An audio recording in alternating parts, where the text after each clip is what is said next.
Добро вечер, почитувани, го следите најновото издание на Самовистина. Јас сум Ивана Стојановска, вечерва за сите актуелни теми во студиото на Канал 5 ке дебатираат господинот Абдулади Весели. Добро вечер. Добро вечер. Добро ве најдов. И добро вечер му велам и на господинот Ристо Никовски. Добро вечер. Господа, имаме доста актуелни теми за кои што ќе предискутираме и кои што се во интерес на јавноста, но ајде да започнеме со она што некако е најактуелно денеска, тоа се осомничените нови лица во случајот со марихуаната, односно со оние 5 тони кои што беа запленети во соседна Србија. Осомничени се вкупно 6 лица, меѓу кои е секако и сопственикот на фирмата Алфа Фарм. Власта тврди дека истрагата води до лица од опозицијата, од опозицијскиот блок, но и до поранешни политичари, додека пак опозицијата тврди дека истрагата ќе доведе до врвот на власта. Прашањево ми е до кого според вас ќе доведе оваа истрага и веќе започнам со вас, господин Весели. Не знам, не сум истражен и обвинителен орган, меѓутоа тоа што слушаме и читаме, гледаме дека зема голем замав трговијата, можам слободно да кажам, со маријуана, иначе тоа беа производствени погони за медицински цели. Меѓутоа се знаеше од тогаш дека за медицински цели е цвеќето на маријуаната, иначе другото, лисјата, не се за медицински цели и ќе дојде денот, ова е почнато поодамна. Сега веќе се обелодени дека една друга држава го обелодени и фати еден добра количина, да речеме, во некој магазин тамо во Република Србија. Меѓутоа, јас мислам дека ова не е прв пат. Може би до сега не се знаело или не можело да се истражува и да дојде до одредени сознанија. Меѓутоа, веќе ова е најавено, фатено и мислам дека ако сакат да ја зачуват младината во нашата држава, па и во другите наши соседни држави, јас мислам дека истражните органи треба да одат до крај, да ги обелоденат и со име и презиме сите тие кои ги злоупотребиле тие лицензи кои се дадени. Јас, например, имам во емисии кажано дека овие лицензи се дадени само за да се во наредниот период се шверцува со овој вид на дрога. Маријуаната може некој вика не е дрога, меѓутоа тоа спаѓа во тоа дека се целата младина веќе таа е. И затоа мислам дека истражните органи треба да одат до крај. Кај ќе испадне, ја не знам, се знае во чие време се дадени лиценците. Кај се корените. Да, во чие време се дадени лиценците, кој на кого му ги дал, зашто му ги дал. Нема тука само кога се дадени лиценци, нема само државјани на Република Македонија, него има државјани од други држави кои зедоа лиценци во Македонија за да произведуваат маријуана. Меѓутоа, јас и многумина честни луѓе во Македонија биле против тоа, поради тоа што тоа не е нешто што дава ефект, него тоа само може да растори една млада генерација, да носи и да растори една млада генерација која ќе се занимава со тоа, а тоа е најлошото нешто што може да му се случи на едно општество, да зема опиум или дрога најмладата генерација која е иднината на државата. Треба ли според вас може би да се промени тој закон? Беше донесен во времето на ВМРО. Не да се промени, тоа треба да се многу дел од фирмите се и затворени во меѓувреме. Ја мислам дека многу фирми и не се отворија од почетокот кога се дојдоа да ги земат.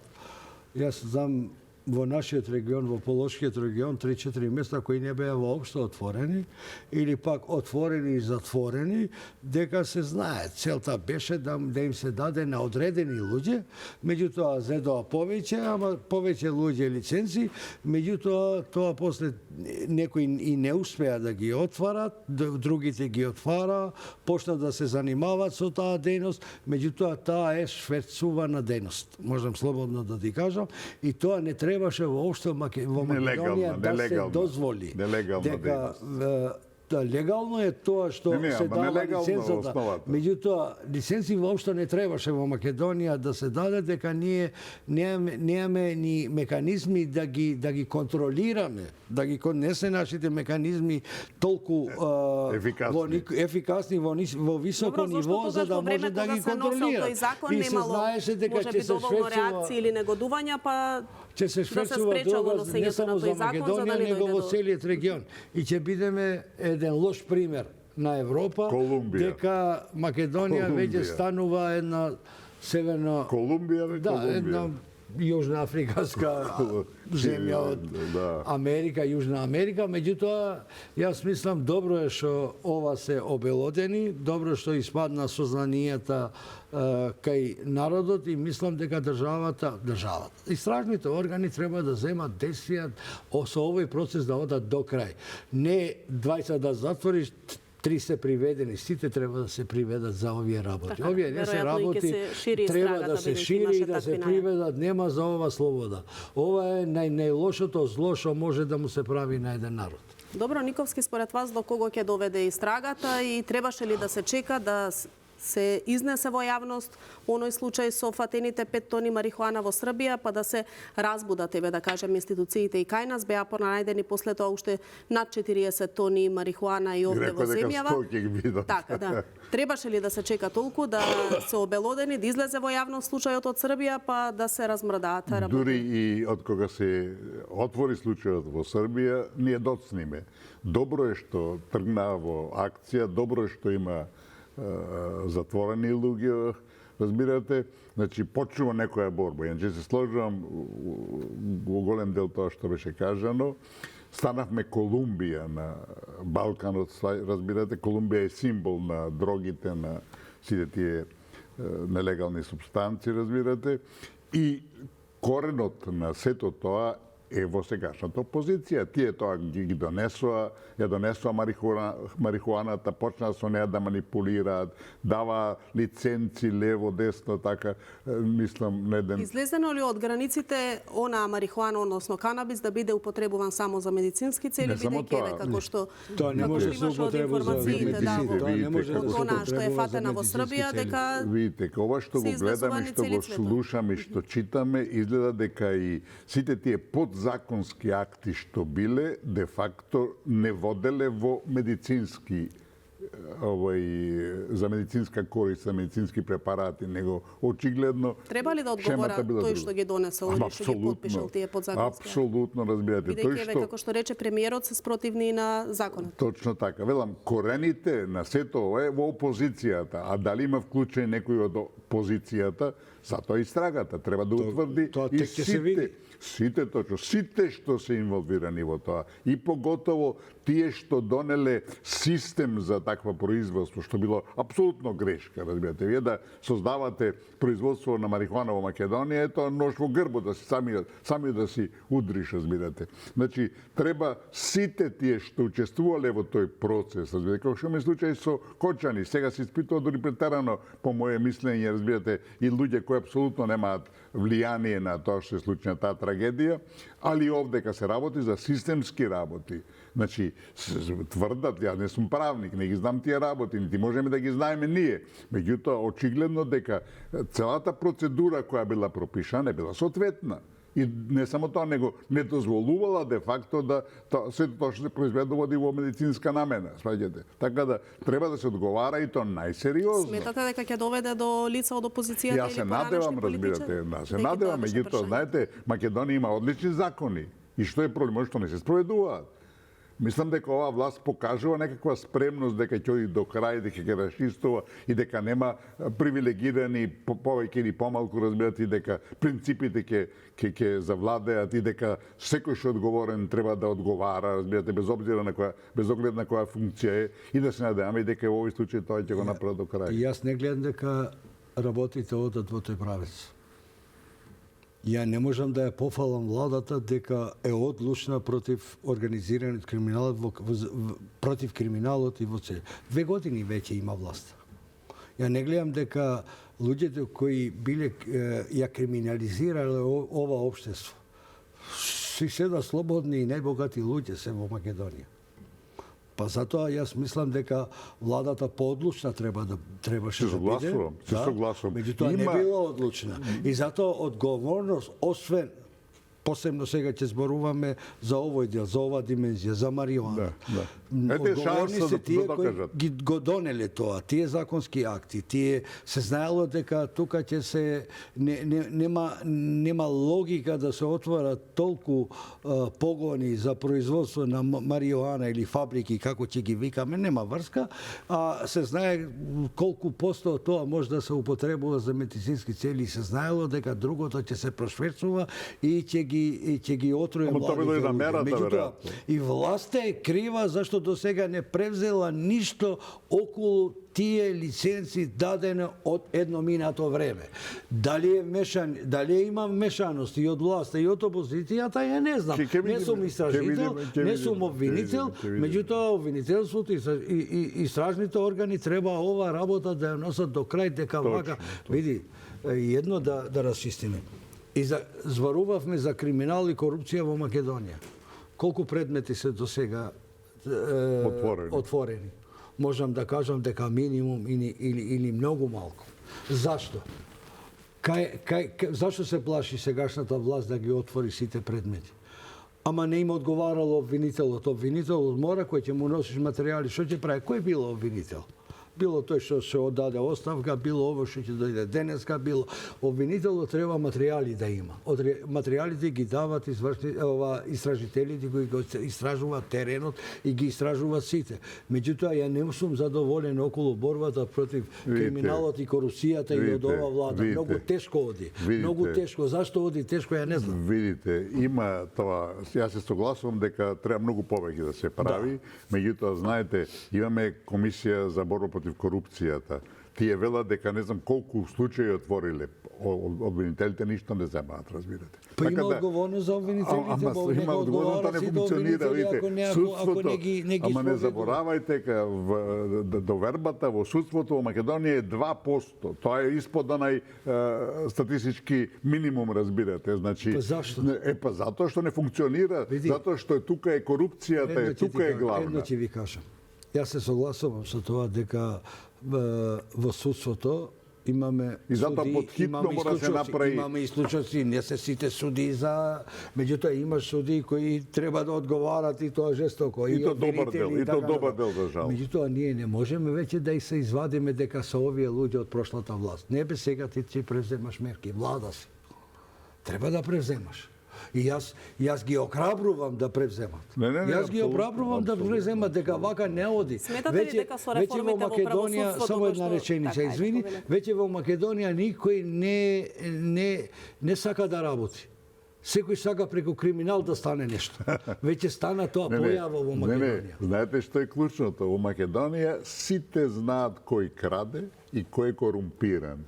И никому ништо, тоа е трагедијата. Вие, кога се направи една листа на институции дека што има корупција, разбирате, земете факултетите, например, се знае кој професор продава испити. Сите знаат и никому ништо. Во судовите... Ама никој не презема ништо. Видите, во судовите сите знаат кој судија е корумпиран. Сите знаат. Меѓутоа, нема follow-up шовека, нема следен чекор, следна акција. А тоа е во суштина улогата на судството пред се, на овие, има улога, види, обвинителите. Политиката има главна оние реформи што се прават. Политиката ги канализира работа. Ама не е спорно, али видите, нели, новата власт сакаше да направи сериозни промени во судскиот совет. Ги спреми, Брисел ги спречи, разбирате. Така да не им е лесно и нив. Не е спречување.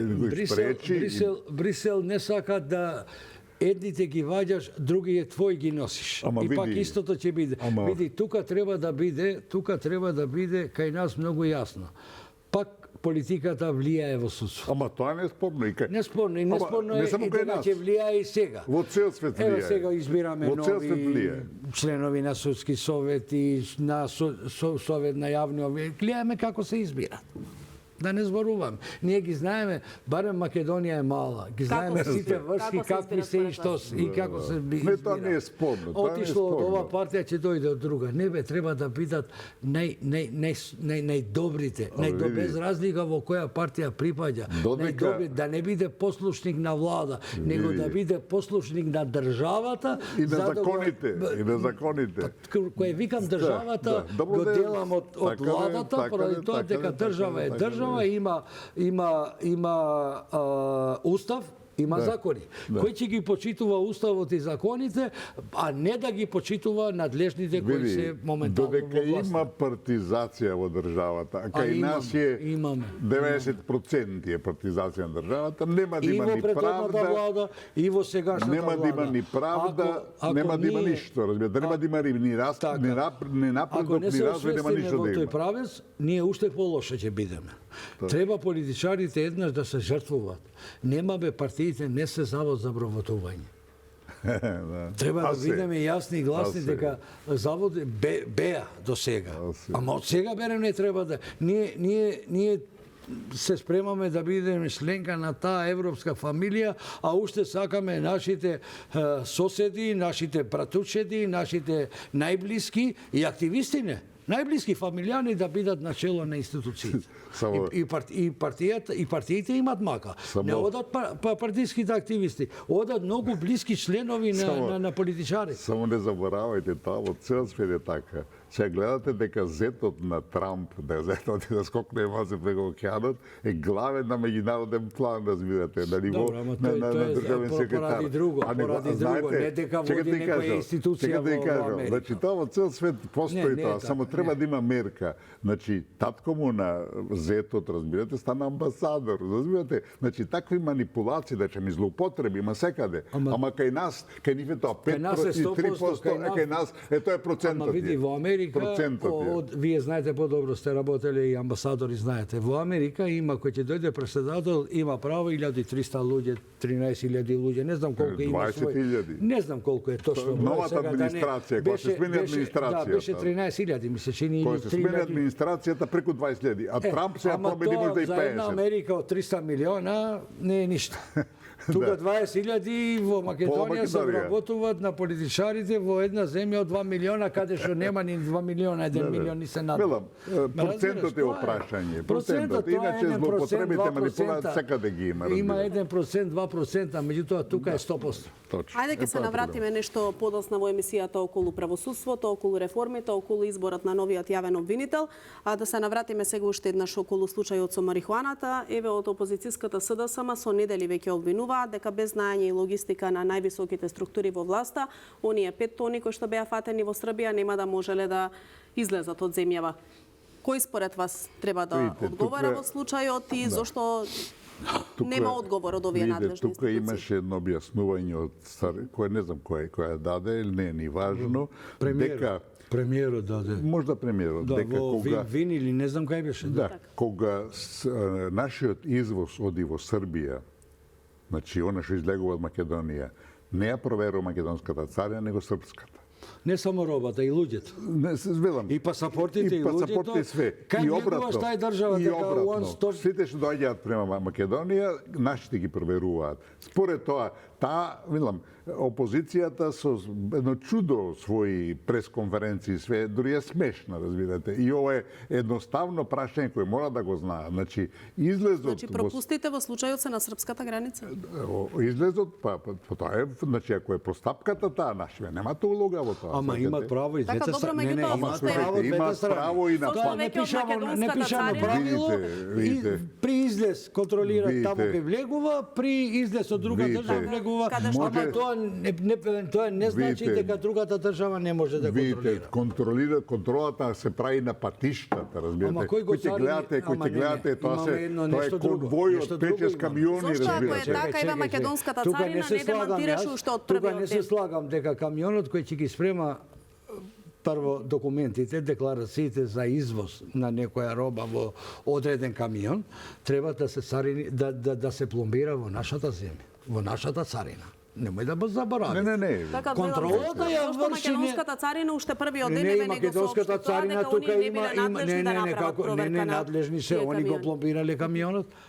Они го пломбирале камионот. Без да проверат што има внатре. Без да сега дали проверили или не проверили, никој не знае, македонските цариници тука не можат да се велам, секој случај. Премиерот кажа или ако сум точен, премиерот или некој друг. Некој кажа, кажа дека камионите како ги контролира. Значи приемната земја ги контролира, нашата земја кога влегуваат кај нас ги. Ама кај се товарал тој камион? Кај се царил? Тоа мора да оди во царинска испостава за да може да иде роба за извоз. Значи тука прво грешката е тука. Има мешање. Опозицијата тука има право дека се мешани и нашите царински органи. Меѓутоа не значи дека они се без никаква грешка. Може би царината не виделе, има стотици камиони на ден. Само во царина ќе се контролира тие што одат во црвено светло. Во црвен сигнал и така натаму. Меѓутоа ако контролираат све нема ќе биде блокада. Да се извезува марихуана мора да биде организирано, мора да знаат повеќе луѓе. Не може тек така да се оцаринат камионите во соседната земја кај нас. После другото што ќе го контролира наредната земја која е наша соседна и така поред. Ако царината контролира се, блокада е. Јас ќе потсетам во поранешна Југославија, која почнале така околу царините, контрола на границите и Словенија, нели така, беше секогаш играше посебна улога. И рекоа, чим е така, ние ќе почнеме детална контрола на границата, вели, и тоа значи тотален преки, разбирате. Границите се за тотална контрола. За тоа се, тогаш да нема граници, да нема царини. Сакам да кажам, значи, според тоа, очигледно проблемот тргна да се решава. И сега само треба да навиваме и да поддржуваме да тоа оди до крај. И секој што е виновен да одговара. Дали е од опозиција или опозиција, на тој камион не е важно воопшто. Не знам, јас сега не знам дали со камион ги носеле со кола или не знам зашто. Тоа е нешто друго. Ама таа количина не може со кола или со помали. Не покажа, камионите ги покажа дека тоа биле притеж камиони. Треба да има документи за декларација од фирмата која е испраќач, кој е извозник. Да, прво е тоа. Тие документи од таа фирма која ги спрема за да се извезува одредена роба, ова сега марихуана или го пишале нешто друго, не било марихуана тука. Прво, кривицата е кај фирмата која ги спремила документите. И тоа не е тамо апсат. Кај шпедитерот кој ги однел, шпедитерот нема шпедитерот само ги регулира документите и ги предава во царина. Царина ги прифатила така како што ги припишила фирмата која е извоз. Да не губиме премногу темата, значи ова е широка тема, значи одговорност тука има од човек кој ги спремал.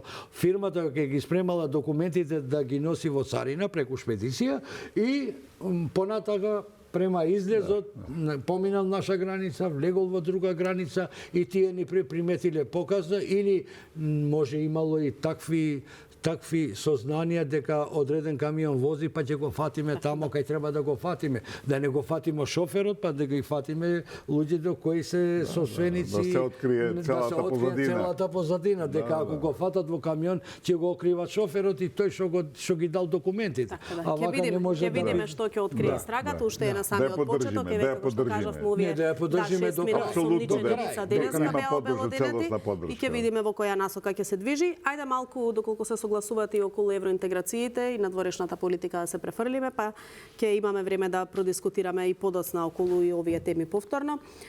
Влез во Европската унија, но без право на глас во текот, односно на почетокот на 2027 година. Ваква опција спомена премиерот Христијан Мицкоски.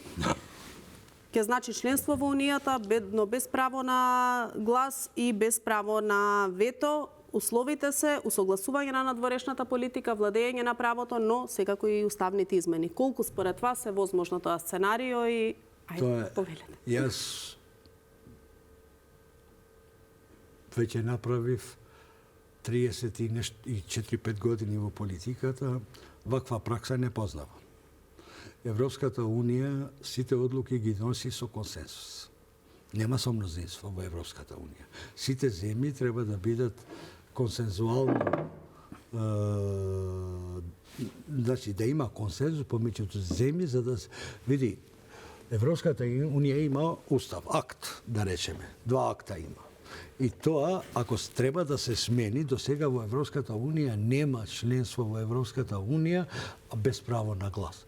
Тоа треба сите Добро, меѓутоа темата се наметна веќе изминатиот период. Не, се наметна, меѓутоа тоа е невозможно. Невозможно, по моје мислење, невозможно, познавајќи ги актите што ги има самата Европска унија. Она не може да донесе една одлука. Дел од земјите кои што се кандидатки за членство во унијата го прифаќаат тоа. Не, Црна Гора веќе е при крај. Албанија е веќе при крај. Нашиот премиер поради не знам зашто, кои причини, се знае бугарската страна, он сега сака да ги слоби сите и еве и ние сме тука, не сме тука. Ние не можеме да бидеме членка на Европска унија без право на глас, ако Европска унија тоа не го гласа. А гласот во Европската унија се знае консензуален. Тука нема. Сметате дека Бугарија нема да го поддржи? Нема да го поддржи, дека Бугарија нема да те поддржи. Гледаш дека види сега ние работите ги сместуваме од едно во друго. Ние веќе немаме работа со Бугарија, имаме работа со францускиот предлог. И мислите дека европјаните така лесно можат да се одрекуваат од тоа што го кажуваат? Ја 33 години ние европјаните, ние американците не се откажуваат од тоа што го поставуваат. Они не прифаќаат услови. Тоа да знаеш. Добро, меѓутоа еве за ваквото сценарио е разговарано на Михенската безбедносна конференција. Кој данел таква одлука може да се разговара? Меѓутоа разговори во приватна маса или во тоа што пиеме кафе, ја мислам дека не може да бидат одлуки на Европската унија. Европската унија има процедури за да смени нешто. Во моментот нашите соседи се веќе напред, ги отварат последните поглавја. Прва е Црна Гора, па Албанија. Ние уште се бавтаме со ситни работи. Нас премиерот ни кажа во собрание, без Бугарија да ги признае македонците во Бугарија, јас нема ниту да разговарам. Има право е. И да ги наметнам бугарите во уставот и нема да бидеме дел од Европската унија. И сега ова сакаме да ги замаглиме очите на граѓаните дека може вака да биде. Тоа е најтешко што може да биде. Добро, ајде Никовски да го слушнеме и вашиот став. Членство со ограничени права на почетокот на 2027 година можно е, доколку не, зошто не е можно според вас такво сценарио? Европската унија, сценариото веројатно веќе постои. Европската унија е во мал хаос, разбирате? Ја мислам дека изгуби ориентацијата. Тие сакаат да војуваат со Русија, а Европа обединета, напредна, безбедна, без Русија не може да биде. Тоа е основното правило. Тоа го рекуваше Бисмарк пред 200 години, отприлике помалце нешто и така натака. И сега тие, иако пукна филмот меѓу Брисел и Вашингтон, влијанието на Вашингтон е се уште огромно, покрај лобистите кои таму постојат, нивните луѓе и така натака, интересите и сето тоа. И сега овие идеи кои се наметнуваат, ова што го доби прашиот премиер, веројатно од Кошта, сега имаше средба со него во Михен, ми се чини, нели? И претходно тие имаат комуникации со Брисел. Брисел бара решенија, Брисел е концентриран на еден погрешен начин во однос на Украина, на секои 3-4 месеци по колку 50 милиарди евра фрлаа таму. И ова е сега размислување во контекст на финалниот договор меѓу Москва и Киев. Тоа е, нели така го диктира Америка. Москва и Вашингтон за Киев. Молам? Москва и Вашингтон за Киев. Да. Ова е договорот. Видите, меѓу Москва и Вашингтон, кој е под директна контрола и де факто го води Вашингтон, разбирате. Значи, и сега Европа се подготвува што ако дел од тој договор, а на тоа инсистира меѓу другото Киев, да добијат веднаш членство во Европската унија. Тоа е надвор од умот. И сега бараат некои решенија. Во меѓувреме мораме да подсетиме дека Европската унија нема да се шири. Црна Гора може да ја примат евентуално за да покажат дека проширувањето не е мртво. Албанија многу тешко, доколку Вашингтон, за кога албанците се стратегиски партнери во регионот, тоа најнова потврда е Одборот за мир, каде и Албанија и Косово се поканети. А не е Македонија. И никој друг. Ама зашто не? Кај е кривицата? Кривицата не може да се бара кај Трамп, ќе се бара кај нашите. Ама не е кривицата, разбирате. Политиката води Америка, не ја води Македонија. Да, бе, да. Према американската политика... Зашто ги повикува тие две држави, а не повикува... Тоа го велам јас. Значи, нивни стратегиски партнери се албанците, не Албанија. И ова е само нов доказ. Значи, може Вашингтон да инсистира и Албанија евентуално да прими, али тоа е само по диктат на Вашингтон. Иначе, јас не верувам дека... Ја ги гледам дека веќе ги помина сите поглавја. Затоа, иначе ја не знам кога ќе се прими. Слушајте, тоа ништо не значи. Тоа ништо значи. Прво, веќе чим инсистирате, ќе ви кажам, германската политика и на Шолц, и на Мерцје, сите балкански држави се примат заедно, значи никогаш. Косово 5 држави не го признаваат од Европската унија и никогаш не да ја примат. Значи сите не може. Со други зборови нема прием, нема проширување. Исто и Босна. И таа втората, и Босна неконичен, и втората лига во Европската унија е веќе формирана, разбирате. Тоа е прв доказ е Европската политичка заедница, кај што се сите европски земји членки, и тоа е апсолвиран политички оддел на Унијата. Вториот се 4 столбови на ова, како се ка, премиерката нивна, фон дер Лајен, разбирате, каде со првото од тие столбови е отварање на заедничкиот пазар. Значи и пазарот го отвараат и тоа е компензација. И четвртото е од тие 4 столба е де факто отварањето на фондовите. И веќе 6 милиарди одвоива за овие нашите земји. Значи тоа е ситуацијата. Ова ако биде наметнато како нешто решение ради Украина со 2027 година, што е апсолутно невозможно во целина, дозволи да, апсолутно се согласувам, теоретски е дури невозможно. Политиката на Европа на друг начин се води. Дури, иако нашиот премиер вели дека во двете опции, во двете комбинации и Македонија, ние мораме да бидеме свесни дека со тоа не го решаваме проблемот. Не го решаваме и дори да не стават во тој... Добро, што ќе значи евентуално членство на Македонија во оваа втора лига, како што велите вие, или се ограничени?